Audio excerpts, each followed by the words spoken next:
Hello guys, welcome to my YouTube channel Brain Booster Physio. So today we will discuss about the prolapsed intervertebral disc. It is one of the most common cause of lower back pain and radiculopathy. It occurs when the nucleus pulposus protrudes through a tear in the annulus fibrosus compressing nerve roots or spinal cord. It is commonly known as spinal disc, herniated disc and disc prolapse. तो ये जो होता है अपनी intervertebral disc में आकर होता है, जो अपना इसके अपन एनाटमी की है उसके अपन फर्दर बात करेंगे। तब तक अपन देखते हैं the lumbar region is the most frequently affected because it bears maximum weight and movement stresses. क्योंकि जो अपनी वर्टिब्रल कॉलम होती है उसमें जो लंबार रीजन है उस पर मैक्सिमम वेट बियरिंग होती है और जो मोमेंट का स्ट्रेसेस है वो भी वहीं पे आता है। तो अपन इसकी थोड़ी इंटरवर्टिब्रल डिस्क के एनाटमी की बात कर लेते हैं ताकि आपको इससे क्लियर हो जाए कि जो nucleus pulposus and annulus fibrosis है वो क्या चीज़ होती है।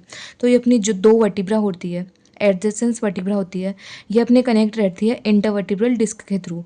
और जो ये अपनी कैनाल होती है वर्टिब्रल कैनाल, इससे अपनी स्पाइनल कोड और नर्व रूट्स पास आउट होते हैं। तो जब ये तो अपना है लेटरल व्यू। अब इसका सुपीरियर व्यू देखेंगे तो अपन इसमें देखते हैं कि इसके तीन पार्ट होते हैं मैक्सिममली। तो बट इसके जो मेन दो पार्ट है वो होता है एनुलस फाइब्रोसिस और जो दूसरा होता है न्यूक्लियस पल्पोसस। जो इनर वाला पार्ट है न्यूक्लियस पल्पोसस, ये क्या होता है अपना जेली लाइक पार्ट होता है। और जो एनुलस फाइब्रोसिस है वो इसको एनवेलप करके रखता है न्यूक्लियस पल्पोसस को, ताकि ये मोमेंट्स में टाइम बाहर ना बल्ज आउट हो जाए। बट इन इम्प्रॉपर कंडीशंस ये थोड़ा बल्ज के फॉर्म में बाहर प्रोट्रूड्स होने लगता है। उसके डिफरेंट डिफरेंट स्टेजेस होती है जिसके अपन आगे बात करते हैं। पहले पिक्चर में देखा था तो उसको थ्योरी के फॉर्म में देख लेते हैं। Each intervertebral disc consist of 3 main component: annulus fibrosus, nucleus pulposus, cartilaginous end plates. Okay, तो फिर जो ये एनुलस फाइब्रोसिस आउटर वाला पार्ट है, outer fibrous ring made up of concentric layers of fibrocartilaginous ring के फॉर्म में बना होता है और प्रोवाइड्स स्ट्रेंथ एंड स्टेबिलिटी। और ये जो इसकी जो स्ट्रेंथ है वो किस वजह से आती है? क्योंकि वो टाइप 1 कोलेजन फाइबर से बनी हुई होती है। फिर अपना नेक्स्ट पार्ट आता है न्यूक्लियस पल्पोसस, सेंटर वाला पार्ट। तो centre gelatinous mass, gel like structure होती है ये। तो highly hydrated and elastic, function as a shock absorber. तो ये बना हुआ होता है अपना टाइप 2 कोलेजन से और ये क्या काम करता है? अपना शॉक एब्जॉर्बर की तरह काम करता है। फिर आता है अपना कार्टिलेजिनस एंड प्लेट्स। ये जो कार्टिलेजिनस एंड प्लेट्स है ये इनके ऊपर थोड़ा उसके डिस्क लाइनिंग के फॉर्म में पाई जाती है। वो क्या करती है? हाईलाइन कार्टिलेज लेयर होती है और ये लोकेटेड रहती है अपनी जैसे two disc between disc and vertebral body. ये तो डिस्क वाला पार्ट आ गया और जो इसके ऊपर जो वर्टिब्रा आएगी उन दोनों को जोड़ने का काम करती है ये। Allows diffusion of nutrients to the disc. Disc को ये क्या करती है? न्यूट्रिशन प्रोवाइड करवाती है। अब अपन देख लेते हैं पीआईवीडी की डेफिनेशन। तो प्रोट्रूजन और extrusion of the nucleus pulposus through a weakened और torn annulus fibrosis beyond the normal boundaries of the disc. This displaced material may compress nearby nerve roots और spinal cord, producing pain and neurological symptoms. Because मैंने आपको बताया था कि पिछले वाले diagram में कि जो अपना वर्टिब्रल फोरामेन होता है उससे spinal nerve roots pass out होती है। अगर ये अपना न्यूक्लियस पल्पोसस वाला पार्ट एनुलस फाइब्रोसिस को ट्रिगर करके बाहर बल्ज आउट करके उस फोरामेन में किसी भी नर्व रूट को कंप्रेस करता है तो उसी जो नर्व रूट अफेक्ट होता है उसी के अपने को न्यूरोलॉजिकल सिम्टम्स मिलने लग जाते हैं और पेन प्रोड्यूस होने लगता है।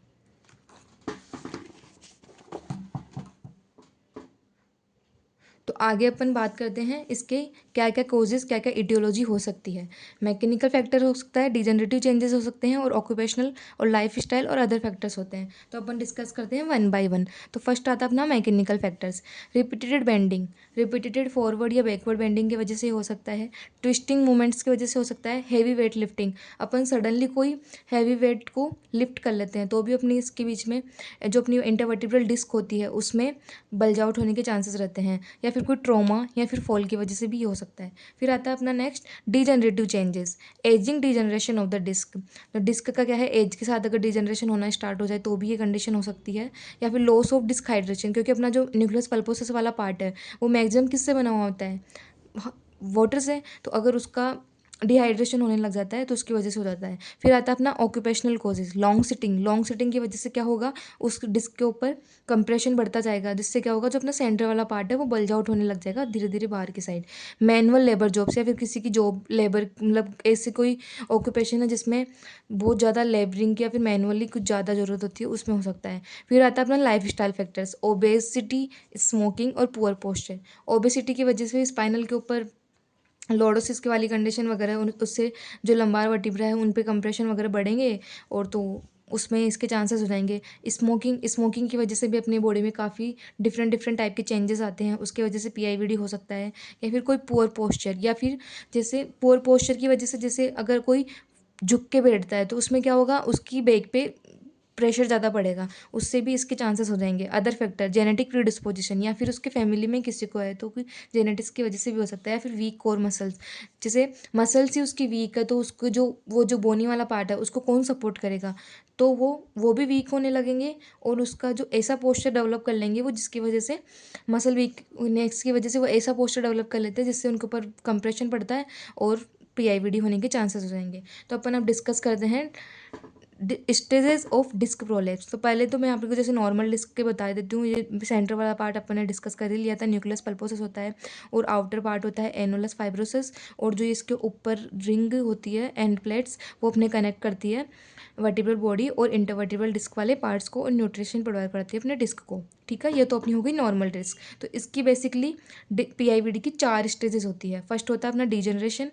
फिर अपना होता है प्रोलेप्स, है ना, फिर आता है अपना थर्ड एक्सट्रूजन, फिर अपनी फोर्थ स्टेज आती है सिक्वेस्ट्रेशन। तो अपनी जो डीजनरेशन है उसमें तो न्यूक्लियस पल्पोसस वाला पार्ट अपने नॉर्मल शेप में उसके चेंजेस होने लग जाते हैं, और वो उसमें एनुलस फाइब्रोसिस बार वाला पार्ट है, आउटर वाला पार्ट है, वो उसमें कुछ भी चेंजेस नहीं आते हैं बट वो इंटैक्ट रहता है।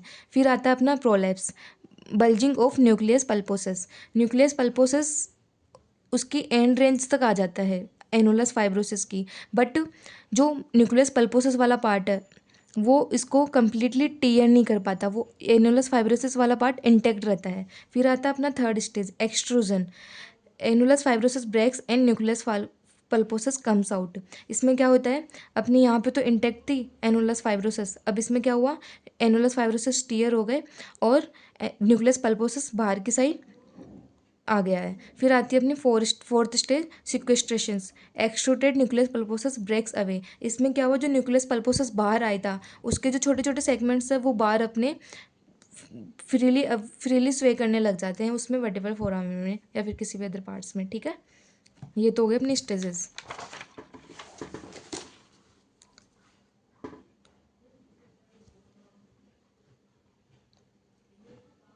तो अपन देखते हैं the development of the PIVD occurs in the 4 stages, जैसे कि अपन ने डायग्राम में देखा था।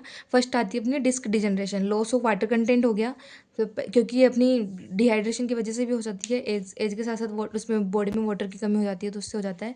Nucleus pulposus become soft and fragmented, annulus weakens. ठीक है, जो अपन ने फर्स्ट वाली स्टेजेस में देखा था। फिर आता है अपना disc protrusion, nucleus pulposus bulge outward और एनुलस स्टिल इंटैक्ट। जो आउटर वाला पार्ट है उस वो इंटैक्ट रहता है, और जो न्यूक्लियस पल्पोसस वाला पार्ट है वो बल्जेस आउटवर्ड तो हो जाता है बट एनुलस फाइब्रोसिस के फाइबर्स कंप्लीटली टियर नहीं होते हैं। फिर अपनी थर्ड स्टेज आती है disc extrusion, nucleus pulposus breaks through annulus fibrosis and जो डिस्क मटेरियल है lies under posterior longitudinal ligament. जो अपना लिगामेंट होते हैं वर्टिब्रा की, तो एंटीरियर लॉन्गिट्यूडनल लिगामेंट होता है और पोस्टीरियर लॉन्गिट्यूडनल लिगामेंट होता है जो अपने को एक्सेसिव फ्लेक्शन को लिमिट करता है, और जो एंटीरियर लॉन्गिट्यूडनल लिगामेंट होता है वो अपनी एक्सेसिव एक्सटेंशन को लिमिट करता है। तो जो वो अपने एनुलस फाइब्रोसिस से जो बाहर आया था न्यूक्लियस पल्पोसस, वो किसके अंदर रहता है, पोस्टीरियर लॉन्गिट्यूडनल लिगामेंट के अंदर अंदर ही वो रहता है। और जो अपनी फोर्थ स्टेज आती है fragment separate from the disc freely segment lies in the spinal canal. उसमें क्या हुआ था, जो न्यूक्लियस पल्पोसस वाला पार्ट है उसके सेगमेंट डिवाइड होके अपने स्पाइनल कैनाल में फ्रीली स्वे कर। फिर आती है अपनी later stages lead to fibrous and calcification during healing. अब क्या हुआ, जैसे अपनी बॉडी का ही नॉर्मल फिनोमेना है कि हीलिंग स्टेज आती ही आती है, तो जब ये वाली सारी कंडीशन हो जाएगी तब जो वो पार्ट था उसमें हीलिंग आएगी तो उसमें क्या होगा, अपने कैल्सिफिकेशंस होने लग जाएंगे, तो वो फाइब्रोसिस और जो कैल्सिफिकेशन होने लग जाएंगे हीलिंग के टाइम, तो वो एक अलग कंडीशन ले सकती है जिसके अपन आगे डिस्कस करेंगे। जो अपने टाइप आते हैं, अब अपन फर्दर देखते हैं टाइप्स ऑफ PIVD। तो जो ये बल्ज आउट हो रहा है वो किस डायरेक्शन में हो रहा है, ये इसके 3 हो सकते हैं। या तो वो जाए पोस्टेरोलेटरली, मतलब अगर यहाँ पे ये अपना ये nucleus,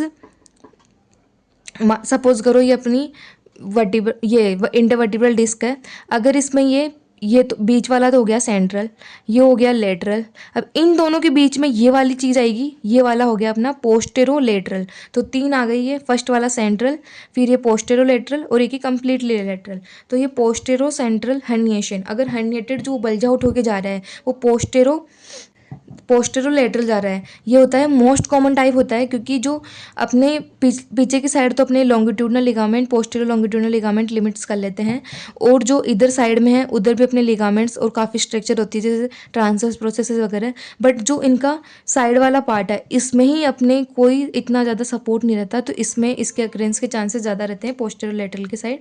disc protrudes posteriorly compresses nerve root, जो भी नर्व रूट इधर से पासेस होगा पोस्टेरोलेटरल साइड से, उधर से उसका पूरा रेडिएट करेगा पेन। फिर आता है सेंट्रल हर्निएशन, अगर हर्निएशन जो न्यूक्लियस पल्पोसस वाला पार्ट है अगर वो सेंट्रली बल्ज आउट हो रहा है, हर्निएशन इनटू स्पाइनल कैनाल में कंप्रेसेस स्पाइनल कॉर्ड, अपनी जो वर्टिब्राज होती है अगर वो ये न्यूक्लियस पल्पोसस वाला पार्ट है सेंट्रल से हो रहा है तो उसको सेंट्रल हर्निएशन हो जाएगा। फिर आता है अपना लेटरल हर्निएशन, अगर इन न्यूरल फोरामेन और कंप्रेसेस एग्जिस्टिंग नर्व रूट।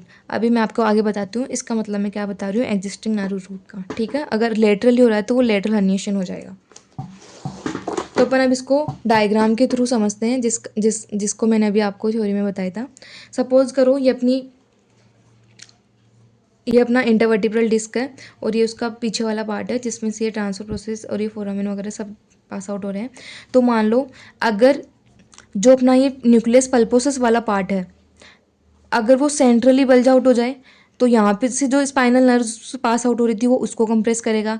अगर वो लेटरली हो जाए तो वो लेटरल नर्व रूट को पास कंप्रेस करेगा। और अगर इन दोनों के बीच में पोस्टेरो लेटरल वाला हो तो ये पोस्टेरो लेटरल वाले नर्व रूट को कंप्रेसेस करेगा। तो अपनी जो स्पाइनल जो वर्टिब्रल फोरामेन होता है उसमें से अपनी स्पाइनल नर्व्स पास आउट होती है। इस डायग्राम में देखो आप, तो 2 वर्टिब्रा है, इन दोनों के बीच में ये अपनी इंटरवर्टिब्रल डिस्क है और जो ये उसका फोरामेन होता है वर्टिब्रल फोरामेन, वहाँ से ये नर्व्स पास आउट हो रही है। अब जैसे जैसे ये बल्ज आउट होते हैं उसके अकॉर्डिंग मैं आपको बताती हूँ अपनी L4 और L5 वहाँ से अपनी कौन सी नर्व एग्जिस्ट हो जाएगी, L4, है ना। और जो ये वाली होती है इसमें जो ये मेन नीचे से जा रही है तो सेंट्रल में हो गया, ये वाला हो गया अपना पोस्टेरो लेटरल हो गया और ये लेटरल वाला पार्ट आ गया। अगर बीच में से ही बल्ज आउट हो जाए डिस्क तो ये तो सेंट्रल डिस्क हर्निएशन हो जाएगा और इससे एक सीवियर कंडीशन हो सकती है क्वाडा इक्वाइना, ये वाली कंडीशन हो सकती है क्योंकि इसमें वो सारे नर्व रूट कंप्रेसेस हो जाएंगे। और अगर डिस्क अपनी पोस्टेरो लेटरल बल्ज आउट हो रही है तो वहाँ से क्या होगा, जैसे L4 L5 इसके बीच में जो ट्रांसवर्सिंग नर्व रूट कौन सा है, L5, तो इसमें क्या होगा पोस्टेरो लेटरल में ये वाली ट्रांसवर्सिंग नर्व रूट कंप्रेसेस होगा।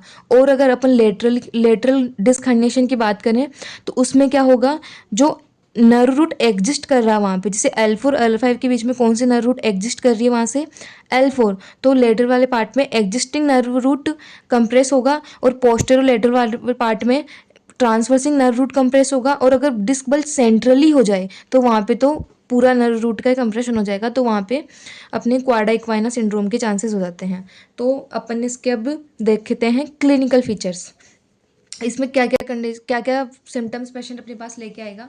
History of lifting heavy objects, वो क्या कंप्लेन करेगा कि उसने कोई सडनली कोई हैवी ऑब्जेक्ट उठाया था उसकी वजह से उसके पेन स्टार्ट हो गया उसके बाद से, तो वो एक तो ये हिस्ट्री दे सकता है अपने को। फिर अपने को बोल सकता है कि लो बैक पेन है उसके, और अगर लो बैक पेन है और अगर उसने नर्व रूट का कंप्रेशन हो गया तो उसमें क्या आएगा, back pain radiating to lower limb, क्योंकि नर्व रूट अपना किसी भी रेडिएटिंग सिम्टम देते हैं नर्व रूट के कंप्रेशन में।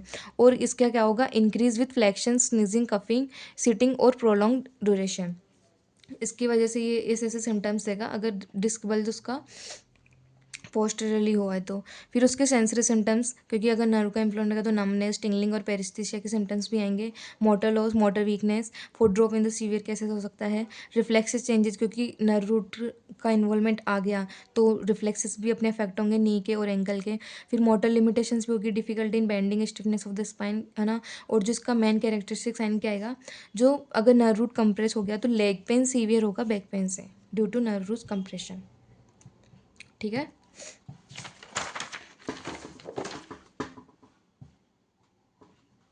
तो अपन आगे बात करते हैं स्पेशल टेस्ट। अपन कौन कौन से स्पेशल टेस्ट इस कंडीशन में करवा सकते हैं। स्ट्रेट लेग रेजिंग टेस्ट, ये एक बेस्ट रिजल्ट देता है। Crossed SLR, femoral nerve stress test, bowstring test, lump test, तो ये टेस्ट अपन इसमें परफॉर्म कर सकते हैं।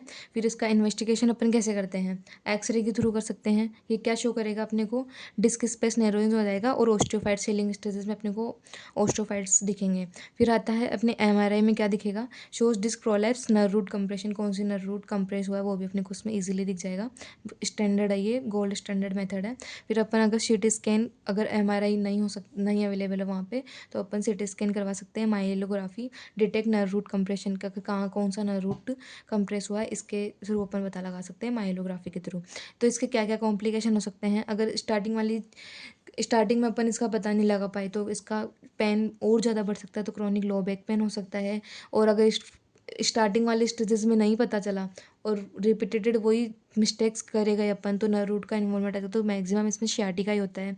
फुट ड्रॉप हो सकता है, अगर सेंट्रली बल्ज आउट हो गया तो कोवाडा इक्वेना सिंड्रोम हो सकता है। मसल वास्टिंग और पैरालिसिस, अगर नर्व रूट सीवियरली कंप्रेस हो जाए तो उसके मोटर लॉस होगा ही, तो फिर उसमें आ जाएगा पैरालिसिस। फिर अपन इसका बात करते हैं नेक्स्ट मैनेजमेंट की। तो इसका मैनेजमेंट टू टाइप से हो सकता है, कंजर्वेटिव और सर्जिकल। तो कंजर्वेटिव मैनेजमेंट में अपन क्या लिख सकते हैं, मेडिकेशन और रेस्ट, क्योंकि rest upon short period of time के लिए कर सकते हैं, तो ताकि उसमें रिलीफ मिल सके। और मेडिकेशंस में उसको पेन रिलीफ के लिए अपन एनाल्जेसिक दे सकते हैं, NSAID और मसल रिलैक्सेंस दे सकते हैं।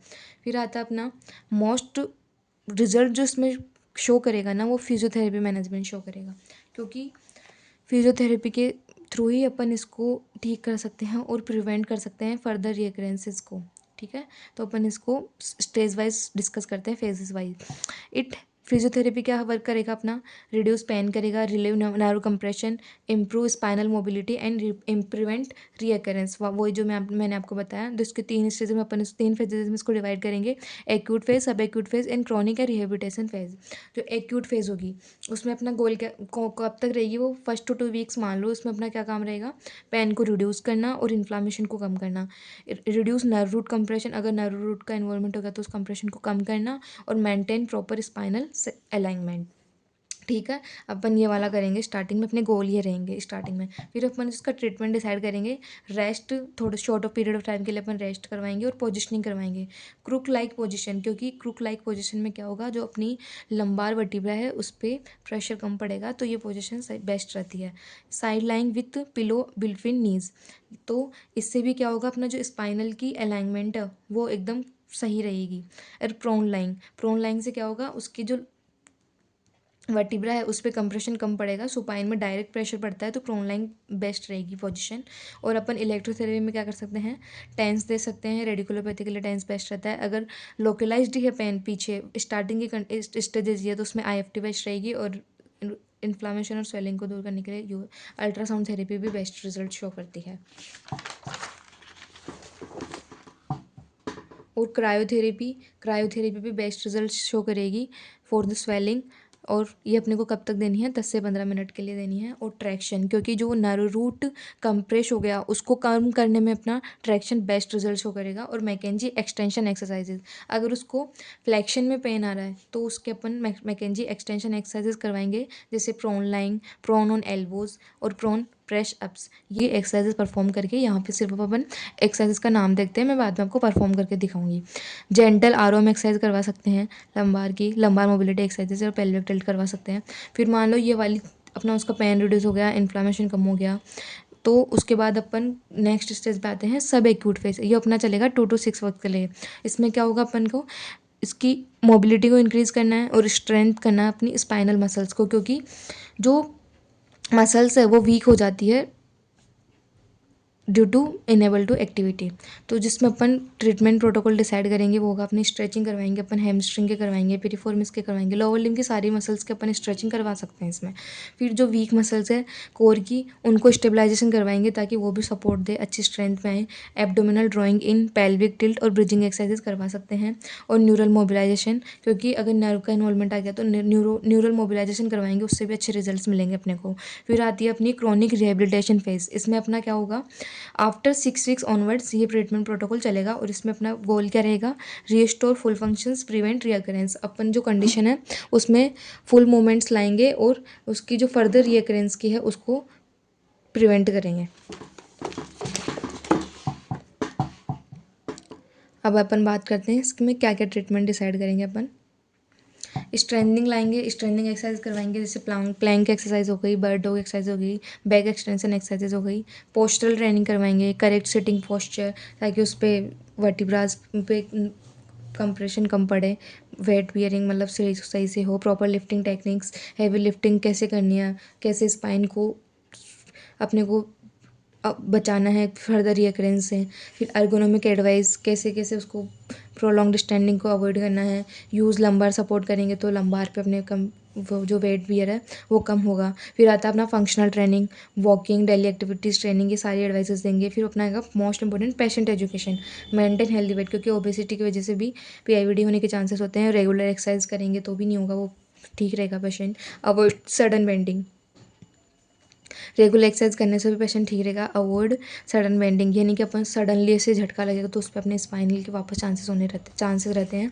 और अगर फिर भी अपना कंजर्वेटिव मैनेजमेंट नहीं हो सक पाता है किसी भी पेशेंट का, कंडीशन बहुत ज़्यादा सीवियर हो गई है, तो अपन उसमें लास्ट ऑप्शन अपने को दिखता है सर्जिकल मैनेजमेंट। तो इसका क्या क्या इंडिकेशन हो सकता है, सीवियर नर्व कंप्रेशन, बहुत ही ज़्यादा बल्ज आउट हो गया और नर्व्स कंप्रेस हो गई, क्वाडा इक्वाइना सिंड्रोम हो गया, सेंट्रली बल्ज आउट हो गया, या फिर प्रोग्रेसिव न्यूरोलॉजिकल डिफिशिएट हो गई, फेलर ऑफ कंजर्वेटिव ट्रीटमेंट, अगर कंजर्वेटिवली ट्रीटमेंट नहीं हो पा रहा है। तो इसमें क्या क्या प्रोसीजर होती है, डिस्टेक्टोमी, माइक्रो डिस्टेक्टोमी, लेमिनेक्टोमी और स्पाइनल फ्यूजन। तो इन वाली सर्जिकल मैनेजमेंट से अपन पीआईवीडी का मैनेजमेंट कर सकते हैं। फिर अपन करते हैं इसमें प्रिवेंशन, क्या क्या अपने को प्रिवेंशन बताने हैं पेशेंट को। करेक्ट पोस्चर रखना है, अवॉइड हैवी लिफ्टिंग टेक्निक्स उसको सिखाएंगे अपन अलग अलग। रेगुलर कोर स्ट्रेंथनिंग एक्सरसाइजेस ताकि मसल्स स्ट्रेंथ में रहती तो वो वर्टिब्रास को होल्ड अच्छे से करके रखे। Maintain healthy weight, proper ergonomics sittings, उसको अपन सारी टेक्निक्स सिखाएंगे। So thank you for the watching and subscribe for the more. Thank you.